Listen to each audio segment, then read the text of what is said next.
যে লোকটা 10 থেকে 12 লক্ষ রোহিঙ্গাকে নিজ দেশে জায়গা দিয়েছেন, নিজে প্রধানমন্ত্রী থাকা অবস্থায় তাদের থাকার জায়গা করে দিয়েছেন, তাদের আশ্রয় দিয়েছেন।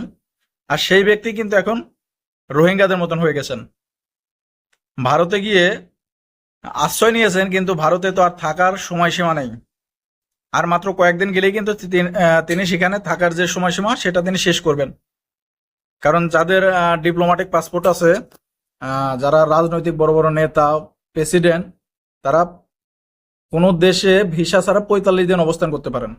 সেখানে সাবেক প্রধানমন্ত্রী শেখ হাসিনা কিন্তু 60 দিন চলতেছে বা পার হয়ে গেছে, আর মাত্র 30 দিনের কাছাকাছি বা 30 দিন এরকম আছে। এই 30 দিন যাওয়ার পরে কিন্তু তিনি আর সেখানে থাকতে পারবেন না। হয়তো ভারত সরকার যদি রাখতে চায়, কোনো না কোনো পদ্ধতি বের করে, কোনো না কোনো সংবিধানের নিয়ম ভেঙে সে এখানে রাখতে পারে।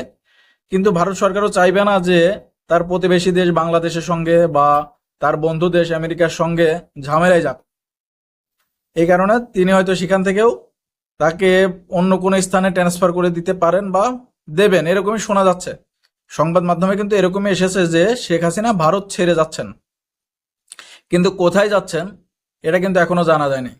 আর এর আগে মার্কিন যুক্তরাষ্ট্র মেসেজ দিয়েছে ভারতকে যে শেখ হাসিনা কোন নিয়মে, কোন বিধানে সেখানে এখন অবস্থান করছেন, মানে জানার জন্য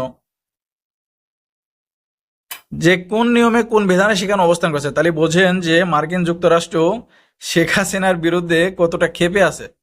বলাই চলে ক্ষেপে আছে, কারণ শেখ হাসিনা ক্ষমতায় থাকা অবস্থায় কিন্তু মার্কিন যুক্তরাষ্ট্রের পাত্তাই দেয় নাই। তিনি মানে যে কোনো বিষয় নিয়ে তিনি নাক গুলিয়েছেন, যে কোনো বিষয় নিয়ে মার্কিন যুক্তরাষ্ট্রের বিপরীতে দাঁড়িয়েছেন। এই কারণে কিন্তু মার্কিন যুক্তরাষ্ট্র এখন শেখ হাসিনা ভারতে যে আছেন সেটাও জানতে চাচ্ছে। তাইলে বোঝেন যে শেখ হাসিনার প্রতি মার্কিন যুক্তরাষ্ট্র কতটা মানে হিংসা বা যেটাই বলেন না কেন সেটা আছে। তো শেখ হাসিনা ভারত হয়তো ভালোই ছিলেন, ভারতে বাংলাদেশের আওয়ামী লীগের নেতারা অনেকেই আছে। কিছুদিন আগে কলকাতার ইকো পার্কে দেখা গেল সাবেক স্বরাষ্ট্রমন্ত্রী আসাদুজ্জামান খান কামাল এবং আরো কয়েকজন নেতা বা নেতার ছেলেদেরকে সেখানে দেখা গেছে। শামীম ওসমানকে দেখা গেছে একটা মাঝারে ঘোরাফেরা করছেন। আরো বিভিন্ন ধরনের নেতা বা বাংলাদেশে অনেকেই কিন্তু সেখানে আশ্রয় নিয়েছেন বা সেখানে আছেন। কিন্তু এখন প্রশ্ন হলো, এখন কথা হলো শেখ হাসিনা কোথায় যাচ্ছেন, তাকে কোন দেশ আশ্রয় দিবে। কিন্তু বলা হচ্ছে শেখ হাসিনা যাবেন মধ্যপ্রাচ্যে, আরব দেশে যাবেন। আরব দেশে যদি যেতে চান, যদি সৌদি আরব যেতে চান, তিনি হয়তো সৌদি আরব থাকতে পারবেন না, কারণ সৌদি আরবও আমেরিকার সাথে ভালো একটা সম্পর্ক আছে। তিনি হয়তো সৌদি যেতে পারবেন না বা যাবেন না। আর কোথায় যাবেন? কাতারে যাবেন। কাতারের সঙ্গে শেখ হাসিনা মোটামুটি ভালো সম্পর্ক, তারপরেও মনে হয় না যে কাতার সরকার তাকে নেবে বা কাতারে তিনি যেতে চাচ্ছেন। আবার এদিকে যে ইউরোপ কান্ট্রি, মার্কিন যুক্তরাষ্ট্র, তারা তো অনেক আগেই মুখ ফিরিয়ে নিয়েছে তার থেকে। মার্কিন যুক্তরাষ্ট্র অলরেডি তার ভিসাই বাতিল করে দিয়েছে।